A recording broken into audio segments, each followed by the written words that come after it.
I thank all of you for coming on a Saturday morning, to listen to about science and technology. It's a real thrill for me to be here 25 years after I gave this talk.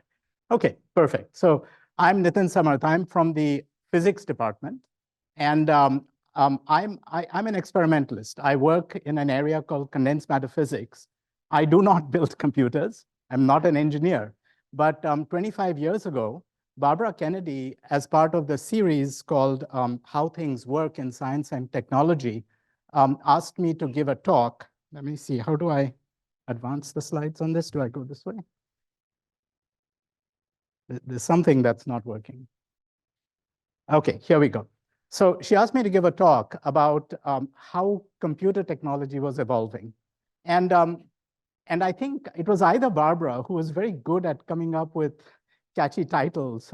I don't think it was me who came up with this title, How Computers Keep Getting Smaller, Faster, and Cheaper. I certainly understood the first two parts. I'm not an economist, so I certainly cannot claim to have got the last part correct. But here's what I talked about in 1999. At that time, we all were using computers for our daily purposes and so on and so forth. There was, I think it was in my house, I had one of those iMacs that looked like some kind of, space object or something like that. And essentially, at the root of it, when you thought about what a computer chip does, well, at the basis is a device like this. So it's very simple. There is a semiconductor, right? There is an oxide, and then there are three metal, contacts on it. And it's this object that allows you to do everything that you do with computers. Essentially, what this object does is that if you put a voltage across it, you can turn the current off, or you can turn a current on. And those are your two states, the zeros and ones. And the remarkable part is that since 1970 to about the time when I was giving this talk, look at the way the number of such devices in a single chip, had evolved. And this is called, okay, you want me to use this one? Fine. Okay, so I have to use two things now. Anyway, so this evolution of the number of transistors in a chip is known as Moore's law. And this was, the remarkable part about how computers were getting faster and, more effective and so on and so forth. And here we are now. So here is my talk taking place. And here, you have 50 billion transistors now, right? So this is pretty remarkable. How does this happen? Well, this is happening because these devices, this channel length keeps getting smaller and smaller. And, the whole area of, this whole area of computer technology, it's a remarkable nexus of physics, electrical engineering, material science, computer science, metallurgy, chemistry. I'm sure I'm leaving out some other science and engineering things that go into making these things. It's really quite remarkable, right? Now, one of the things that is really quite interesting is that I showed you a cartoon of that device. That's like a physicist's spherical cow kind of approximation. That's the cartoon we have for the device. In reality, they're a lot more complicated. And as these devices have become smaller and smaller, Morteza will tell you later on about how these shapes and construction of these transistors has changed. One of the key issues that interested me as a physicist is that as these devices keep getting smaller and smaller, and you can see the sizes that we are talking about, right? We are coming to devices made by Intel now that are at the scale of about 10 nanometers, right? And so, to give you some comparison, I think my hair, once I looked at it under a microscope, is about 100 micrometers, right? And this is, 10 nanometers. So it's several orders of magnitude smaller than the diameter of your hair. And so these kinds of devices are now being made. And one question that interests people like me in a physics department is, do the ideas of quantum physics become relevant? And how do they affect the engineering of these devices, right? And what do we mean by quantum physics? Well, when we go to a football game or when we carry out our local, our everyday activities, whether you're throwing a ball or driving a car, you're dealing with the macroscopic world. But when you look at the world of electrons, microscopic objects like electrons, protons, and so on, what physics tells us is that the physical world has both a wave character to it and a particle character to it. And if you've seen the movie Oppenheimer, you might remember this poetic opening where the character of Oppenheimer is staring at a pond, and there are drops of water falling into the pond, and the drops of water create ripples, right? It's a very poetic kind of imagery. And what Chris Nolan no doubt intended was this idea of wave-particle duality. The droplets are the particles, and those particles and then becoming waves when they strike the pond, right? Now, you don't have to be a poet to see that. You can look at actual data. So this is data from a colleague of mine at IBM, taken something like 30 years ago. And these are electron waves. So this is a measurement in which there are atoms arranged in a quantum corral, a sort of a corral of atoms. And inside, what you can see are ripples. And those are ripples of electron waves, right? And so electrons, which are particles, behave like waves. So when does this quantum physics become relevant? It becomes relevant when the wavelength, the dimension associated with a ripple, becomes comparable to the size of an object. And so when you think about this, here is a size of about 10 nanometers where these waves are becoming apparent. And the same thing will happen with devices like transistors. So in 1999, some colleagues and I, and we had a small community of people in physics, we were interested in trying to exploit quantum physics for classical computing. And one of the properties, quantum mechanical properties that we were interested in is called spin. So every electron behaves like a small magnet. You can imagine the electron as having a north and a south pole, but unlike the compass needle, this can only have two orientations. It can either point along, the direction of a magnetic field or opposite to it. So those two states are known as the spin states of the electron. And what we had in mind was, can we develop a way of classical computing which is fast and energy efficient by using the spin of the electron? And this is the way science works. We worked on this for 20 years, a lot of hard work, a lot of funding, but it did not succeed, okay? And that's the way science works sometimes. You make a bet, you go after something, and it fails. On the other hand, the idea of using electron spin for information has worked in the context of storage rather than computing, rather than logic. And in fact, when you can use a process in quantum mechanics called quantum tunneling of the spin. And this is what's used these days by companies like Seagate. So when you buy a hard drive, a large hard drive, which is often used for in cloud servers, for example, those technologies use this idea of quantum tunneling of spin to read the memory information, okay? So this has had some impact. Now, since we failed to do this, what we thought about was, can we use electron spin to go beyond classical computing? So can we make a way of computing that is not classical, but uses spin? And what do we mean by that? Well, when you look at a quantum system, for example, can have two states. So let's imagine we have a simple quantum system in which there are only two states. There's a 0 state and a 1 state. There are different energies, okay? So imagine that this could serve as the basis of a quantum computer. So unlike the classical bits of zeros and ones, these are special kinds of qubits for the quantum computer. Now, what's different compared to a classical computer? Well, it turns out that these two zeros and one states in the quantum computer exist in a superposition. So they're not just only zeros or only ones. When you're not looking at your transistor, the transistor can exist in a combination of these states. And when you go and look at the transistor, when you measure it, it decides on which state it falls into. Now, this is very interesting because it turns out that you can use the spin, that electron, the north and south pole of the electron, as those quantum bits. And a remarkable experiment that I was involved in 1997 showed that you could put those spins in a semiconductor into a sort of this superposition. And it's like taking two tuning forks of different frequencies and then sounding them at the same time, right? So if you play a guitar, but you are tone deaf like me or not pitch perfect, the way you tune your guitar is by setting one of the strings to the note that you think is correct, and then you try to tune the other one with the right note pressed down until you notice that when you sound them at the same time, the beats sort of go away. Well, these are quantum spin beats. Isn't that beautiful? I mean, these are literally tuning forks of quantum spins, and they're oscillating as a function of time, right? And in fact, we were able to do some nice experiments with these things, showing that you could get very complex spin states and so on.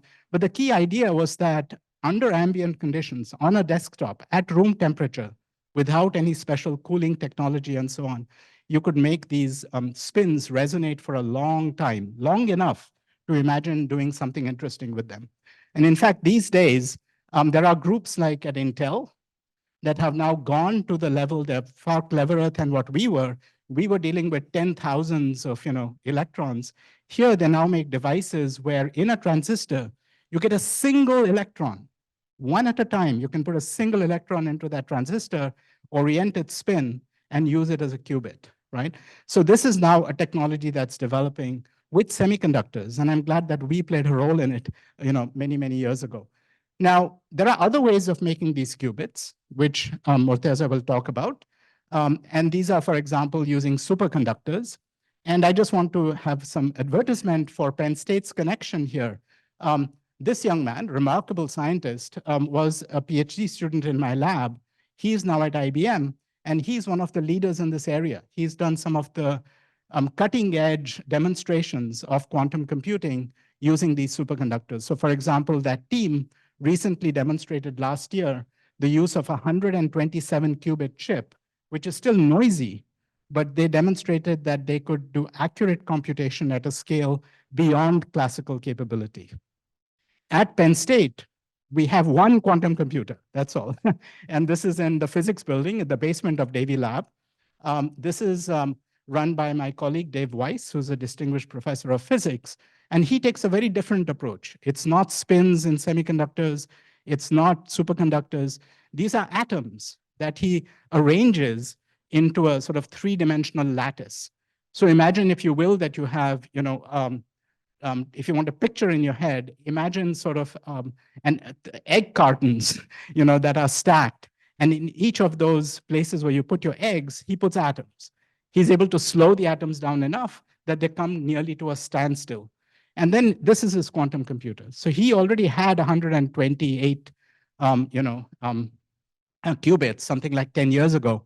But in his case, it's much harder to actually carry out computation and operations and so on. But, it's a very interesting system. So, if you ask me, what is the future of quantum computing? Well, there are many quantum horses in this race, and I don't know where to put a bet yet.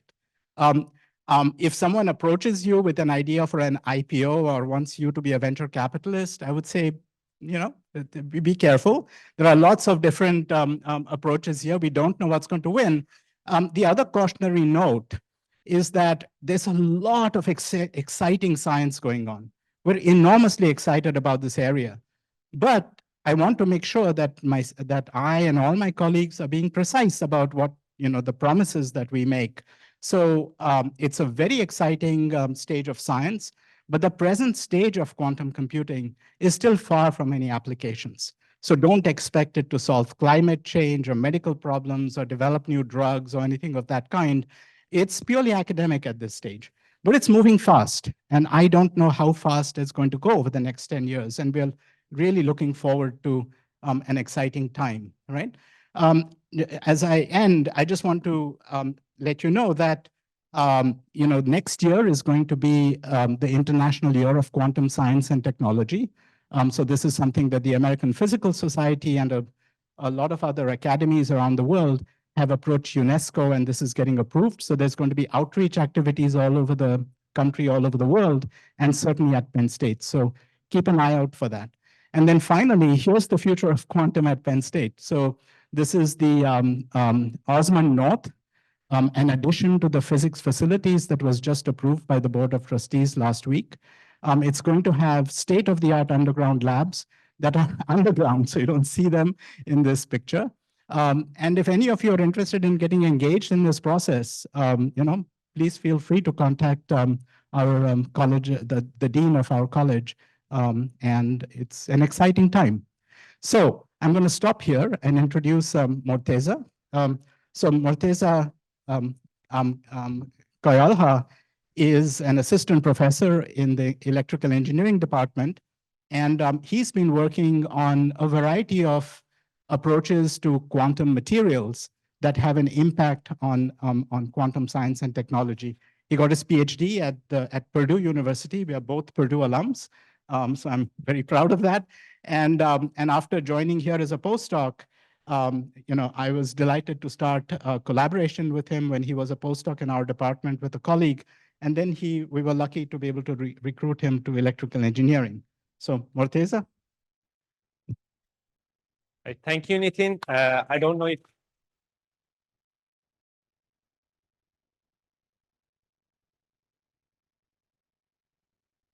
so. Can you hear me okay? All right, thank you, Nitin, and welcome. I'm very happy to be here.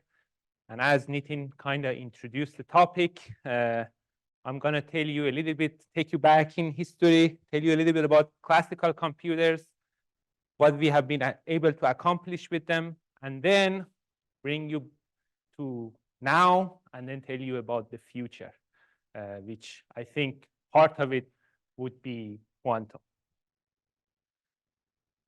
All right, so a long time ago, in a galaxy far, far away, we had what we call a vacuum tube.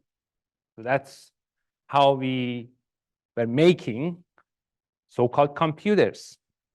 And these computers were gigantic. They were the size of a room, and then you needed to have people to go in, and if there was a problem, they would take a tube out, put a new one in, or fix the problem. So this was our past.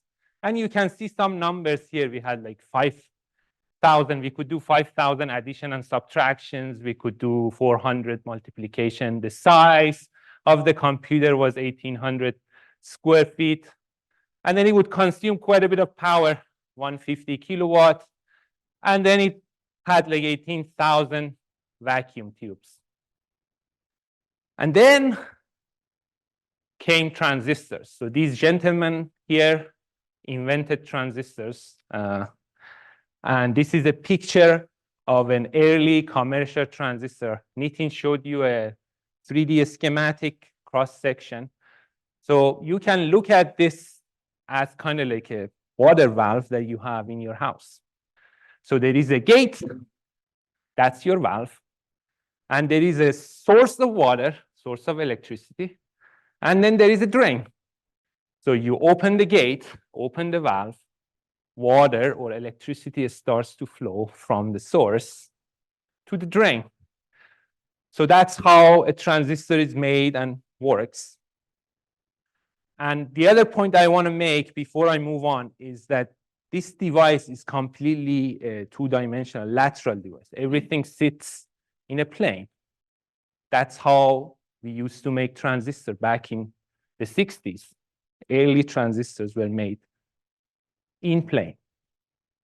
Then this gentleman here, Jack Kelby, with his colleague Robert Noyce, they came up with the concept of integrated circuits. So given the fact that these transistors are lateral in-plane devices, why not combine everything into one system, make a chip out of them, put as many transistors as you can put, and make an integrated circuit. So they're all integrated into one chip. Robert Noyce unfortunately passed away in the 90s, but Kelby won a Nobel Prize in 2000, way overdue for his contribution in the field of integrated circuits. So around the time that Nitin gave his first lecture, it's slightly past that time, we had these transistors and we could make them down to hundreds of nanometers, 90 nanometers, 65 nanometer, 45 nanometer. But if you pay attention, you see the structure looks quite similar. It's still in plane, nothing special. We were able, by using engineering, to reduce the size down to, say, 22 nanometer into an 11. And this is a picture of one of the early chips, Pentium. I don't know if you remember. I remember the first computer I bought was a Pentium 4. This was back in 2000 some. And it was a big computer, very slow, but the early Pentium in like 90s, it was barely hitting below a micrometer. And you could pack in around 100,000 transistors into a chip. So from there, we got to a point in 2011 that we can now pack in millions of transistors. And now the integrated circuits of today have even gone past that point. So 22 nanometer was here. Now we are making 14, 10, sub 10 nanometer 4. There is plan to make 7. There is plan to make 4, 3, and so on and so forth. But if you look at the structure, like around this time, you start to see things start to stick out. We run out of space in plane, so we have to go out of plane. So we go 3D. We need to use the third dimension in order to keep this aggressive scaling moving forward. We have to make sure that we use the third dimension, so the structures become kind of like 3D, they're no longer 2D. So this is kind of like seen here in the most recent devices that Intel has made. You make ribbons. They're no longer just source and drain. The gate is very complicated structure because you need to make sure that quantum mechanical effects are not preventing your transistor from working. So this innovation, the semiconductor industry has been driven over the past many years by an empirical prediction, or you could call it law, made by this gentleman, Gordon Moore, who unfortunately passed away last year. He was a co-founder of Intel. And he said the chip density, the number of transistors that you could pack into a chip, should roughly double every 2 years. So exponentially increase. And Nitin showed you a version of this. And this is like a different way of looking at it. We are looking at the cost over the years. And you see, starting from vacuum tubes, transistors came in, integrated circuit came in. And we've been able to keep up with this Moore's law over the years, up to today, as a matter of fact. So the natural question is, why Moore? Why should we stick to the Moore's law? Why Moore is better? In a sense that Moore's law, and in also totally in a sense that why do you need more transistors? Why more transistors is better? And a simple way of understanding it is, back in the day, I had this or a similar Seagate hard drive. It was called a portable hard drive. It also had a plug. I couldn't find a picture of a hard drive with a plug, so I had to plug it into the wall for it to work. But it had like 1 terabyte capacity. This was back in like 2008, 2009. So back in that time, we could pack maybe millions of transistors into a chip. But a very simplistic way of looking at it. If I have 4 digits and I want to do a simple addition, if I add these two numbers, 10 and 7, you can also represent them in a binary basis, I get a 5-digit result. So this is not possible for me if I'm limited to 4 digits. So if I had 5 digits, I could do this calculation. If I had 10 digits, I could probably add more bigger numbers. So that's kind of like conceptually why more is better. The more transistors that you have, more calculations you can do, more things you can store. So we go from this like simple calculators to more fancy calculators. Nowadays, you don't really need a calculator. You just use your cell phone or your smartwatch. And we go from this gigantic portable hard drive to this flash drive that I could, attach to my keychain and walk anywhere I want. And this is kind of like based on this transistor structure. So this technology enabled achieving 2 terabyte storage in a tiny flash drive. So as Moore kind of like put it, if car industry advanced as fast as semiconductor industry, you could buy a Rolls-Royce and then you could run a mile with a gallon of gas, and then it would be cheaper for you to just throw away the car after you're done with your drive rather than parking it. The parking cost would surpass the cost of your car. But unfortunately, that didn't happen with the car industry, but it did, just to give you a perspective of how fast semiconductor industry has moved, advanced over the years. So that brings us to what I and many other people call a first quantum revolution, dawn of the transistor age. So nowadays, we are surrounded with technology. Everywhere you look, you have your smartphone, you have your smartwatch, you have your iPad, you have your gaming console, you have, you name it. Even going to like bio devices, you have your sensors that are working based on integrated circuits, and they communicate with each other, so you know your health is okay.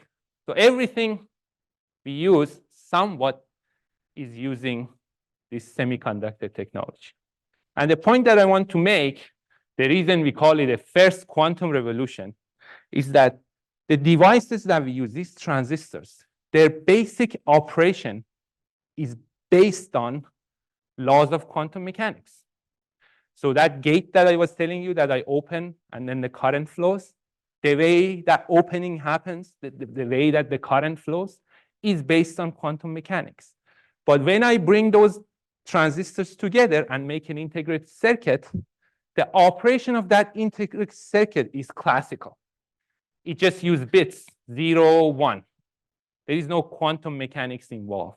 That's why we call these computers classical, not because they don't use quantum mechanics or they violate quantum mechanical properties, but rather because quantum mechanics is not front and center when it comes to the operation of the transistors or chips that we have.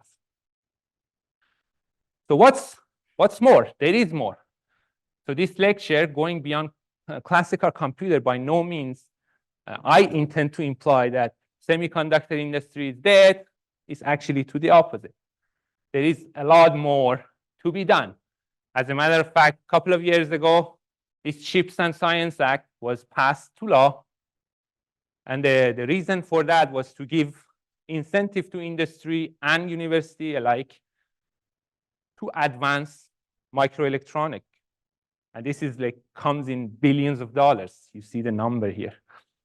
So there were 2 primary goals. One was workforce development. So we need more people to learn about semiconductors, who can run semiconductors, know how to make devices in the US.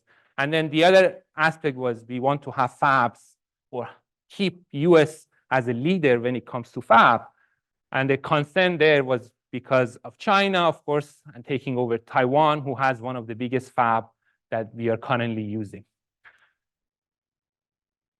But also, it is important to note that this Moore's law is coming to an end.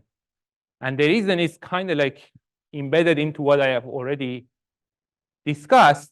As we keep these transistors, keep making them smaller and smaller, quantum mechanical effects become more dominant. So in order to make sure the transistor is staying on when we want it to be on, we have to go into the 3rd dimension. That's the primary reason we do that, is because we want to overcome some of the quantum mechanical effect. But then there is also a hard stop. We can keep making them smaller and smaller. But if you want water to flow, you need to have water. If you want electricity to flow between your source and drain, you need to have an atom to contribute its electron to your transistor. So once we approach subatomic level, there is a hard stop. We cannot, we may be able to make a 1 nanometer chip. We may be able to push it like down to like 0.4, 0.5 nanometer, but that's kind of like the hard stop. That's when we reach the size of a lattice. The distance between the two atoms in a semiconductor device is 0.4 nanometer, 0.5 nanometer. So we cannot push past that point. So what is next? There are many things we can do. Some we can do them with the existing semiconductor technology. So we did more. We used the third dimension for the transistors that we were making. So that's what they call a more. But you can also do more than more. And that is, in the old days, and even today, if you want to build a computer, you buy a processor. You buy a hard drive. You buy a graphic card, you buy, I don't know, a sensor, and then you have this motherboard, you stick them all together, and you have your computer. So every component was separate. The idea here is, no, that takes too much space. So let's do instead, integrate everything into one chip. So have one layer where you have your processor, your memory is sitting right on top of your processor, and your sensing, your heat sinks, everything is embedded into one chip. And then the beauty of this is they even go past semiconductors. They say, even if you have some technology that is not based on semiconductors, they're working with optics, like optical, they work with light. Let's embed that into here. So if I want to even push this further, it's like, if 10 years in the future, 20 years in the future, we have a quantum computer, they would tell you that we're going to integrate that quantum computer into our classical computer. So I'll say you a chip that does quantum computing, classical computing, optical computing, you name it. So that's the idea here. But we can also go past this semiconductor technology. We can make devices that violate the principle that governs the performance of transistors. So there are like some examples here. You can do quantum computation, you can do neuromorphic computing, you can do optical computing. But the main driving force is the promise that they make. I have a quantum computer. That quantum computer will be able to do much better computation than your classical one. So that's the main driving force for the quantum. But before I tell you about quantum, I just want to take you a little bit back into the history of quantum very quickly. So we learned about quantum mechanics early 19th century. So there was this black body radiation, ultraviolet catastrophe. So we don't burn, we get sunburn, but we don't really burn when we take a sun bath. That's because things are quantum mechanical, because classically speaking, as you reduce the wavelength of light, the energy should go up. So you should burn. That's why they call it ultraviolet catastrophe. But that didn't happen. That's because light is quantized, the energy of the light is quantized, and this eventually peaks and comes back down. So we don't die when we go to the beach. The other clue that we had for quantum was kind of like proposed by Einstein. That's when we shine light into a piece of metal, and we saw, classically, we expected that if we shine light for long enough time, regardless of how much energy that light has, eventually electrons must come out. But what happened in principle was below a certain frequency, it didn't matter how long you shine light, no electron will come out. So this was because light energy is also quantized. Quantum mechanics is playing a role there. And then there is this concept of particle wave duality. So we know light is wave. It's like water waves in the ocean. So they move like waves. So if you shine light, you have this double slit experiment, which was done by Young. Lights will pass through both slits it interferes. It's kind of like water waves in the ocean interfering with each other. And it creates this like bright, dark spots on your screen. As it turns out, electrons do the same thing. So Thomson showed that if you grab an electron, beam of an electron, accelerate it, and pass it through this very thin crystal, you create these fringes on your screen coming from electron, indicating electrons behave like waves.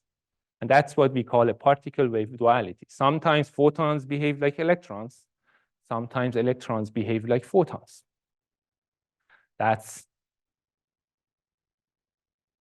So once we learned about quantum mechanics, then this gentleman, Richard Feynman, came about, and he said, the nature is quantum mechanical. You cannot describe nature with a classical computer. It's just impossible. You cannot even hope to do it. You must use quantum mechanics. And he was very excited because this is a very difficult problem to solve. And he also said, if you think you know quantum mechanics, that means you don't know quantum mechanics. So he wanted us to make a quantum computer using a principle that he thought nobody could really understand. So now, what's the difference between a classical computer and a quantum computer? So I briefly mentioned what a classical computer was. So you have these laptops, desktops at your home. You have your cell phones. They work based on bits, binary units. And these bits are made of the transistor. So the transistor is on, your bit is 1, transistor is off, the bit is 0. You can also look at it as if you have a light bulb. Light bulb is on, state is 1. Light bulb is 0 or off, you are in a state 0. So there is nothing in between, 0 or 1.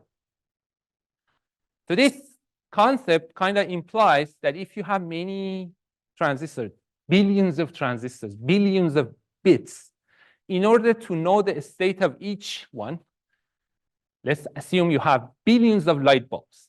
You want to know whether the light bulb is on or off, you need to go and look at it. Is this light bulb on? Okay, it's on, so it's 1. Is this off? Off. The next one is 0. On, 1. Off, 0. So you go look at them one by one. So you know about that state one at a time. Quantum computers, just to give you a scale, this quantum computer is probably this size, like size of a small room. It's not in any mean or by any means as small as your smartwatch. So this is what we call a quantum computer, one of the technologies that uses quantum computer.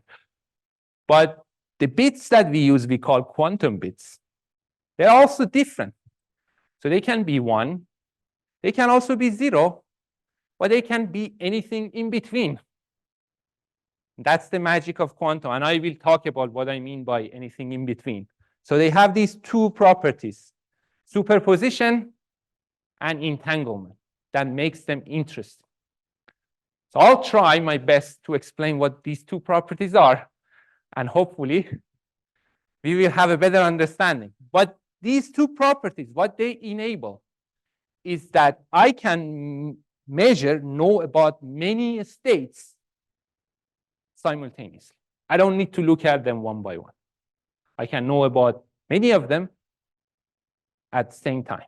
So many states at once is the promise that the quantum computer makes. So let's see how that happens. So again, back to this light bulb, 0 or 1, classical. Or you can look at it as a coin. I toss a coin, I either get heads or I get tails. But imagine, and quantum mechanics is telling you, you have created this magical coin. You toss it, it doesn't give you heads or tail. It stays in this spinning motion. So let's say 60% of the time is head. 40% of the time is tail. So this is superposition. Your coin is always spinning. If you look at it 100 times, 60% of the time you get heads, 40% of the time you get tails. And that's what we call a superposition. So if I come back to what Nitin was talking about, spin, so if you have a spin, they have different energy state. If the spin is in the higher energy state, I call it 1. If its spin is in the lower energy state, I call it 0. But the spin could be in the superposition of 0 and 1. So this is how we actually represent them. We use a sphere called Bloch sphere. So if it's pointing down, if the arrow is pointing down, I call the state 0. If the arrow is pointing up, I call it 1. But arrow could also point in any direction in that sphere. So in general, the way I represent my qubit is it's some combination of 0 and 1. So I have alpha and beta. So this is the key property of a quantum bit that distinguishes it from a classical bit. For a classical bit, I only need 1 bit. So it's either 0 or 1. One number is enough. I write 0. When it's 0, I write 1. I need only 1 number. Here, I get 2 numbers. So if I want to represent the state of a qubit, I must use 2 numbers to kind of show the probability of finding it in the up state, tail, heads. So that's where things become interesting with quantum mechanics. So if I have 1 qubit, I get 2 parameters. If I have n qubits, I get 2 to the power of n. So things exponentially grow. They're no longer linear. And again, coming back to Feynman, he said, you cannot even hope to describe what you can with 100, 200 qubit quantum computer. You cannot describe that with a classical computer. So to give a better example, imagine you have a chessboard. And imagine that I tell you, this is a fable you might have heard. It's very famous in my country.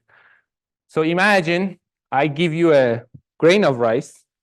I say, put 1 grain on the first square. When you go to next square, double it. So your next square will have 2 grains, 4, 8, 16, 34. And then you might be surprised that by the time you get to the 64th square, you will have a number 2 to the power of 64. And that number is 10 to 19th. So just to give you a way to come for comparison, M1 chip that Apple is using in their most recent MacBooks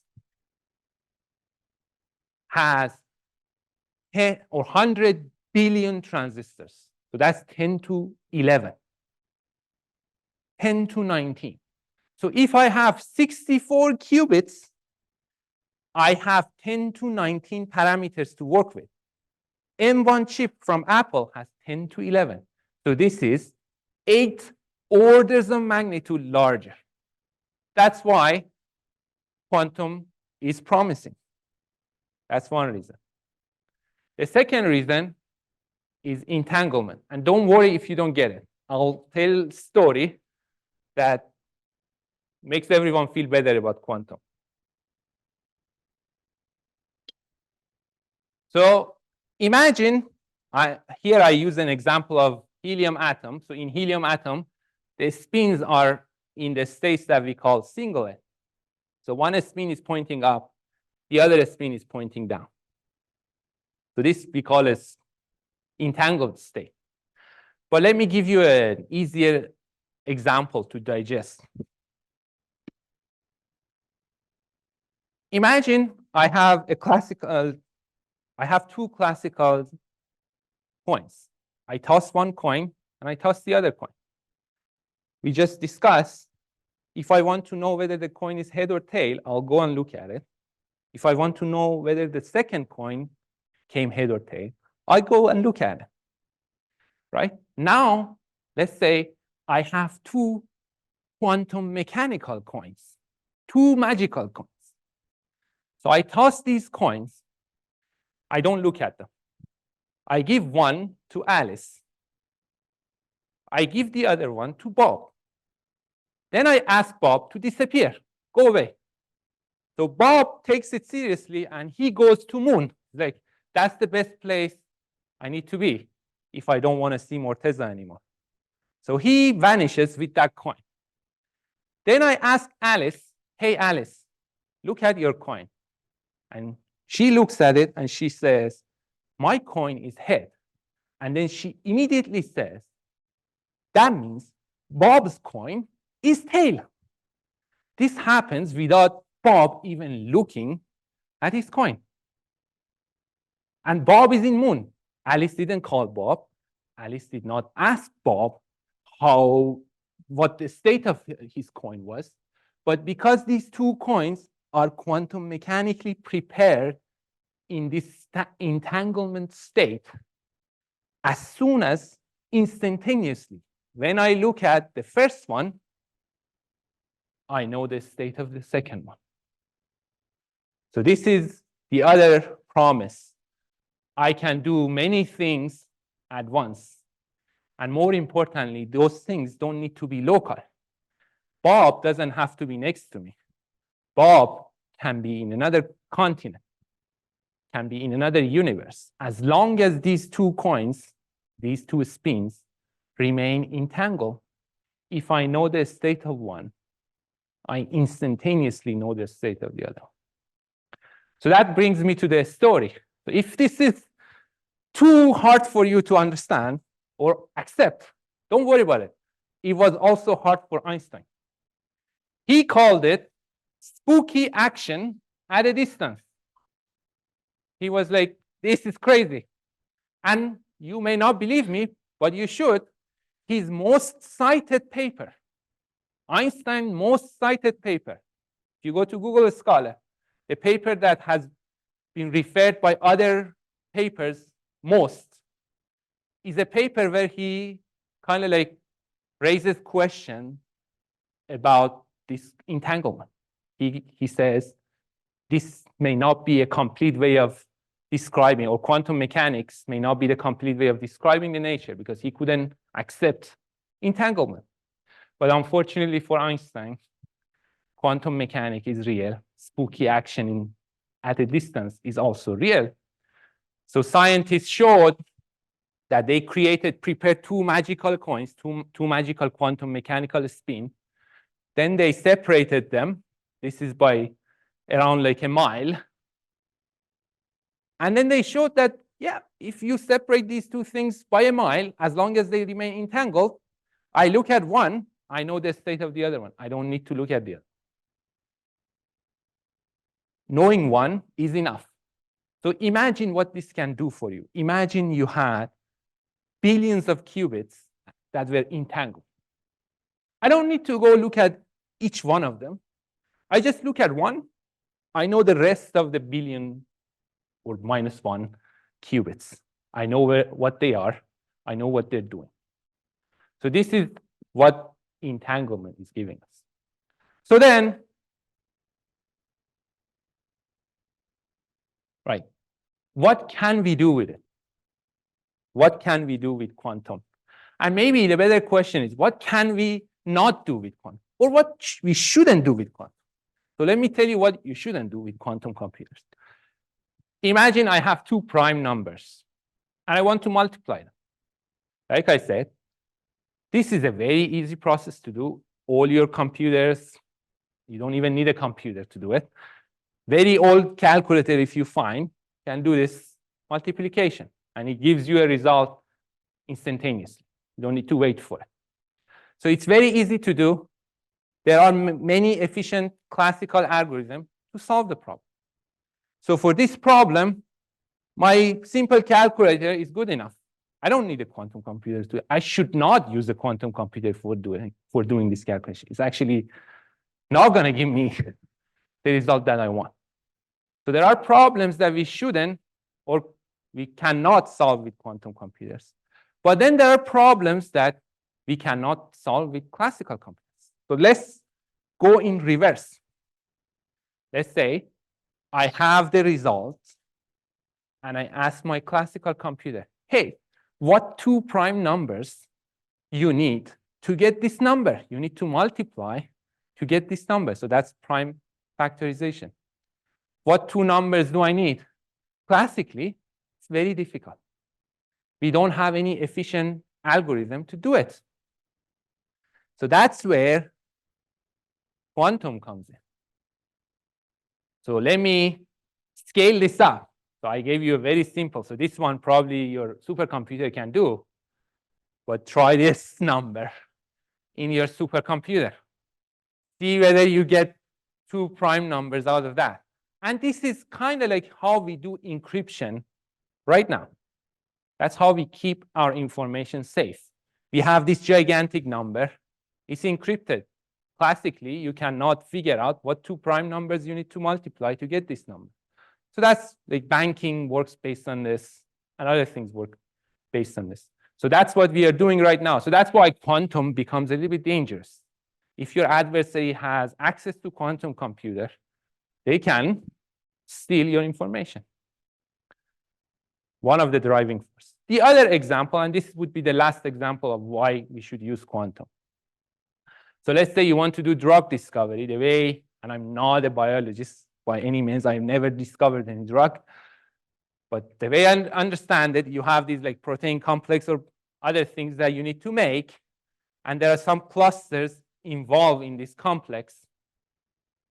And you prefer, rather than going to the lab and making a drug and then testing it, which would take many, many days, many, many months, you prefer to simulate it. Okay, if I put these atoms in this arrangement, what kind of drug do I get? Does it have any potential to cure cancer or no?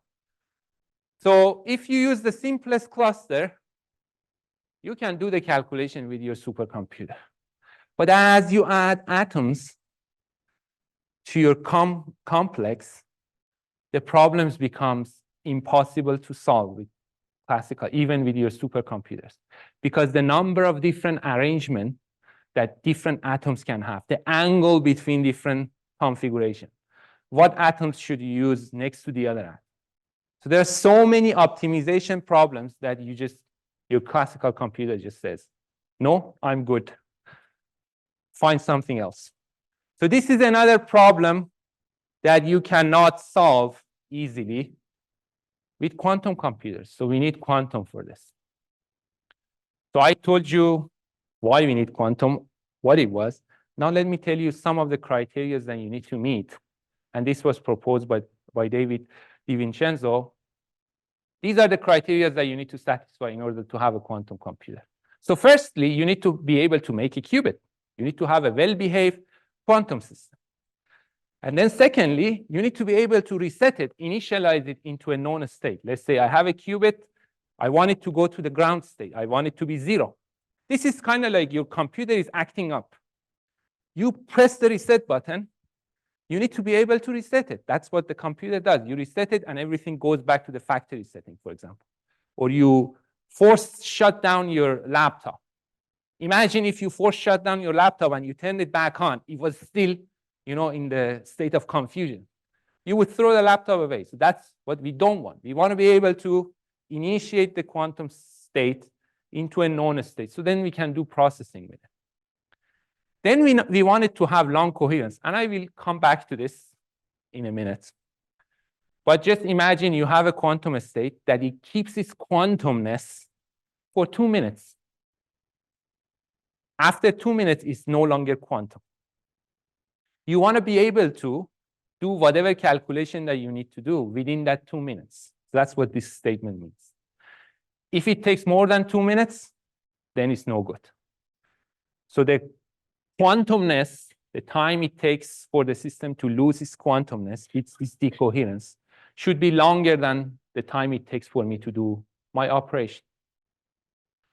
And then I need to have some gates to do the operation with. So in a classical domain, if you want to do the addition, you want to add 2 numbers, you use these classical gates. Similarly, in quantum domain, you have quantum gates that operate on a qubit. And then finally, of course, you need to be able to measure what happened to the qubit at the end. If you do all of these things and you cannot measure it, then it doesn't matter whether you have a quantum computer or not. So then, why is it that I cannot go buy a quantum computer? Or maybe a better way of rephrasing this is, why is it that the quantum computers that we have now are not good? No good. Why is that? So this comes down to us needing to satisfy two contradictory conditions at the same time. So quantum systems are fragile. Imagine you have a very fragile glass, very expensive one, and you want to ship it. You bubble wrap it, you put some padding around it, and you put it in a box. The reason you do those things is because you don't want somebody to access that and break it. If somebody kicks the box, you want to have enough protection that your glass doesn't break. So similarly, a quantum system is also very fragile. I don't want anybody to mess with it. I don't want anybody to destroy its quantumness. So I need to satisfy this condition called closed box. So I want to put it in a box and I don't want to touch it. But at the same time, I want to compute with it. So I want to open the box and then talk to the quantum state and then ask it to go do something for me. So I cannot have both. So what happens is as soon as I open the box and I start to manipulate this quantum state, there was an animation that went too quickly, but the state is originally in some state, let's say in a 1, and then it decays to the 0 state. So noise comes. So this means you will have error. You do some calculation. Let's say I add 1 plus 1. I expect to see 2. I get 3. So that's an error. I have to do the calculation again. So that's error. And in order to fix that, I need to correct my error. So what that means is if I have 1 qubit, in order to make that qubit error protected, immune from error, I need to make 3 more additional qubits so that they work together. And this 4-qubit system gives me 1 logical qubit that is error-free. So now some of you may say, well, you told us the benefit of quantum was I didn't need to have many qubits. I could only have like 100 qubits. Now you're telling us, well, you cannot have 1 qubit because 1 qubit is prone to error. Now you have to make 4 qubits. So okay, 4 is enough. So if I needed 100 qubits, now I need 400 qubits. But the problem is even worse because when you put 2 qubits next to each other, it's not like this linearly increases. So when you have 1 qubit, you can make that 1 qubit with 4 qubits. But then if you have 2 qubits, you may need 20 qubits. So the problem exponentially grows. So we are back in first step. We need more qubits. We cannot do what we thought we could do with like 10 qubits. We need like 1,000 qubits. We need 1,000,000 qubits. So that's one problem. And then another way I attempt to describe this to the best of my ability using some graphs. So the way we are doing right now, the way we are doing quantum computing, and the way I describe it, this is my personal view, is that I give a rope to my kid. I have a 15-month-old, and I ask her, hey, encode some information into that rope. So what she does is she bends the rope, makes an arc, and she says, okay, this is 0. And then she bends it twice and says, okay, this is 1. And that's how we're going to do 0 and 1. Without realizing that this is dumb. I can kick the rope, wind can blow, and I can convert this easily to the other one. There is nothing protecting this state. An environment, anything, you touch it, I can touch it with my fingers, and I can move the rope around, I can deform it. So this is where we are, just like in a cartoonish way, with quantum computing. We are here. The state of our qubits is so bad, you touch it, it's no longer there. So environmental noise can easily change the state. Bad. if I was smart, if my kiddo was smart, then she would say, well, let me think. I want to, instead of just using the rope itself, let me tie a knot, make a figure 8, 9 knot. And then I call this 0. And then I make another knot, and I don't ask me what name that knot has, a hook or something. And I call this 1. So now you can kick it, wind can blow, you can touch it. There is no way you can easily convert this knot into that knot. It's just not possible. You need to do specific set of actions to convert this knot to that knot. I need to untie the knot, tie it again. So noise, unwanted processes that happen without us knowing or wanting, cannot change this knot into the other knot. This is where we want to be. So basically, noise and deformation, if you have a circle, it can deform it, but it cannot make that circle into that knot. So I want to store information in the topology of the knot. So this would prevent it from losing its quantumness. So this is where we want to be.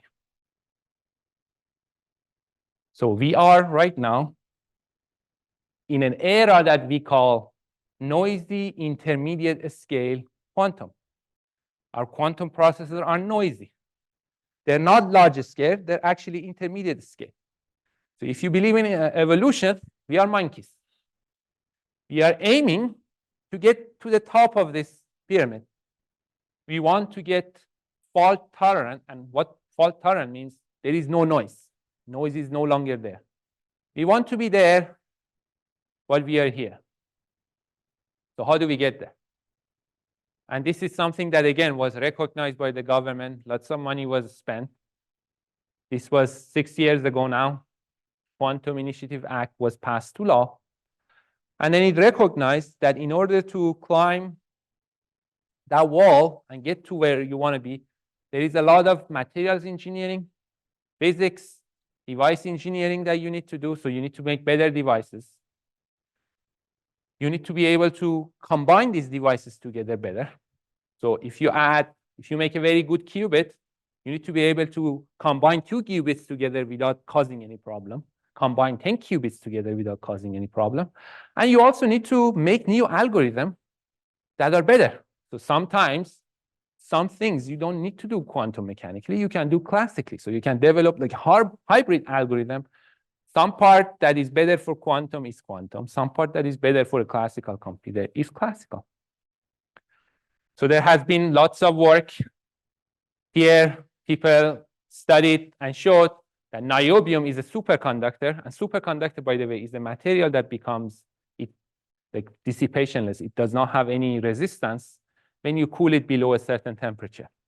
So they replaced niobium, which was commonly used, by tantalum. And they showed, well, just this simple change can create significant improvement. And then you can read this paper by Nitin, very own Nitin, who is a co-author here. They discuss different challenges and opportunities that are there when it comes to material engineering. Now, we also need to improve the qubits that we have. So one of the most commonly used technology, and here is a list of some of the companies that are using it, is called superconducting qubit. And I don't want to bore you with these equations, but basically we are making a resonator out of this material that we call a Josephson junction. So it's 2 superconductors that are encapsulating a material that is not superconductor. It's an insulator. So using this combination, you can create an oscillator that is nonlinear. So this gives rise to a potential well. And the take-home message here is there are energy states that are separated by different distance from each other. So that's what we call an artificial atom. So using a superconductor, we create an artificial atom so that we can excite it, like artificial spin, you can also call it. So we can excite it to an excited state or bring it to a ground state, so 0 and 1. There is also, as Nitin mentioned, qubit based on semiconductor technology. So this is actually very popular. For example, Intel loves it because they've been working on semiconductors for many, many years. And as it turns out, the technology here is very similar. You just make very small transistors, and it becomes a qubit. I mean, you need to do different operations, but the way you make the device, the way you make the chip is very similar. So Intel loves this technology because that means they don't need to throw away any of the investment that they made in semiconductors. They can just reuse them. So you make a complicated structure where you trap the spin and then you use microwave pulses to manipulate it. It's good because it's compatible with semiconductors. And again, this is coming from Nitin's paper. It's also bad because there are other problems, like other type of a spin that kind of interfere with your electron spin. There is some problem with the way you make the device. There are traps. These are the problems that you need to overcome. And then lastly, and I'm not going to go more into different technologies that are there, is ion traps, and I packed them together. They're actually two different technologies, ion traps and neutral atoms. And David Weiss here at Penn State is the one who is doing these neutral atoms. So you use lasers, as you can see. So you have a chamber and a bunch of laser around that chamber, and you use that laser to isolate and cool down your atom. So you create these lattices, and these balls are actually atoms, like individual atoms that are sitting there. And then you use these individual atoms as your qubit. You know, you can bring them to an excited state, bring them to the ground state, and do quantum computation with them. So here is kind of like a summary of different technology. I didn't really talk about diamond vacancies because of the time, but this is also based on a spin, basically. So similar somewhat to the top one. It uses spin, but in a different material to do quantum computation. And I would like to mention this other technology that unfortunately does not exist yet. It's very close to my heart. I've worked on it for a couple of years. It's called a topological qubit. So the promise of this technology is your qubits are immune intrinsically. So they don't have any noise. If you can make them, and that's a big if, big question mark. If you can make them, they don't have any noise. So you don't need to go, once you have them, then you're good. You can make your quantum computer. The problem has been, as you can see, there's no data because nobody has been able to make them. So they don't exist yet. And there are question marks about whether they can exist, which is something exciting for us scientists and researchers because that gets us working at night. Not so much for companies like Microsoft who spend a lot of money on this topic and it's not giving them anything. So there is no return on the investment for Microsoft, unfortunately. And there are some newer technology that have been coming along over the past couple of years. So most of the technology that I mentioned is all electrical. Like you use electron spin, you use superconductors, you use topological systems. But these people said, well, why not use mechanical oscillations? Nothing really electronics about it. But then the point is these mechanical oscillations are very robust. They live very long time. So they have a very long lifetime. So the idea is we can make quantum memories that there have been some recent demonstration on them. So this brings me to the outlook of this talk. So I told you where we were. So there was some excitement. Feynman came about and said, quantum is great. We spent some time on experimental realization of quantum system, these two phases. And then we went from 1 qubit to many qubits. And then the idea was, when this was published, that in 2025, we will be commercial. That's not going to happen. So, at least in my opinion, if you ask Intel, or IBM, they say we are already commercial. If you ask me, so maybe add 10 more years here. If, but just to show you some nice looking images, there are quantum processors out there. So this is the new IBM 400 qubits. So we are already past the 100 one that Feynman said we can simulate the entire universe with it. We already passed it and we cannot do anything with it so far. So 400 qubits. And then Google also has their own version of 53 qubits. But the way I see the future going, and this is the point I want to make, quantum is not going to replace your classical computer. You're not going to have a quantum smartwatch. You're not going to have a quantum laptop, at least in my opinion.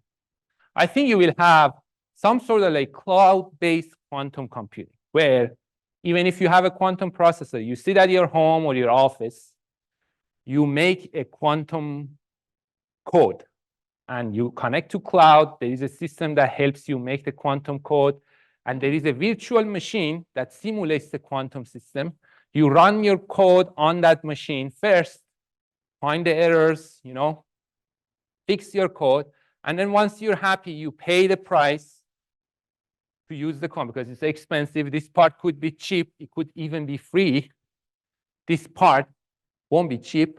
So once you're happy with your quantum code, you run it on a quantum computer, and then you get your results back. So this is already here. So if you buy, I don't know, that 400 qubit system from IBM, you pay a kind of like a user fee, and you get to use their quantum. Whether you can do anything with it or not, that's the question mark, but you can use their quantum processor. It's already available. So there are quantum processors that are already available. In my opinion, none can outperform classical computers yet by any meaningful way that would impact us, like society. There are like incremental improvement, but not a significant one that I would jump up my seat and say, well, quantum is here. But quantum is already here. This last night, actually, I went to Amazon and I searched for a quantum chair. You won't believe it. There is a quantum chair. I can buy a quantum chair off Amazon. It says quantum. It's 9000 series quantum chair. It must be great. But of course, this is a joke. But the point of the joke is we have heard the word quantum so many times that we are associating quantum with faster, better. So I just wanted to give you a perspective that quantum is not necessarily faster, better in all aspects. There are some aspects that quantum will be faster and better, but not always. And like jokes aside, quantum could really be here. It's already here. It's been here for many, many years, as a matter of fact. And that is like, if you go out of quantum computing, if I don't want to make a computer, I can make sensors. So one of the very promising application for these sensors is in navigation. So when your GPS, this is a quote, I should have put it in a quotation mark, from a DARPA program manager, so people who give us money. So when GPS goes dark, your electric vehicle becomes a weapon because it doesn't know where it should go. So that's a big problem. So you want to make sure you have good navigation even when your GPS is not working. There is no communication with satellite. And that's where quantum sensors can be very beneficial. And they have been around for many years. Atomic clock based on quantum, these are the vibration of atoms. They're very, very accurate. As you can see, this error rate is great. It's almost non-existing. So among the most accurate quantum. So this was just my 2 cents. Future is bright. Quantum has already enabled many, many advances in many different fields, not to the level that impacts our society yet, but the future, in my opinion, is bright. And then if you are interested in learning more about quantum, actually these big companies have very good resources. I especially recommend this YouTube channel. If you have some basic knowledge of quantum, they have lectures, like summer lectures or summer workshops where they can teach you about quantum. I've watched many of their lectures. They also have very advanced lectures where they invite experts on the field to give a talk about quantum. And they also have outreach kind of like videos where they're trying to kind of like tap onto the public who may or may not know anything about quantum. But anyway, that's it. Thank you for your attention. It was a pleasure.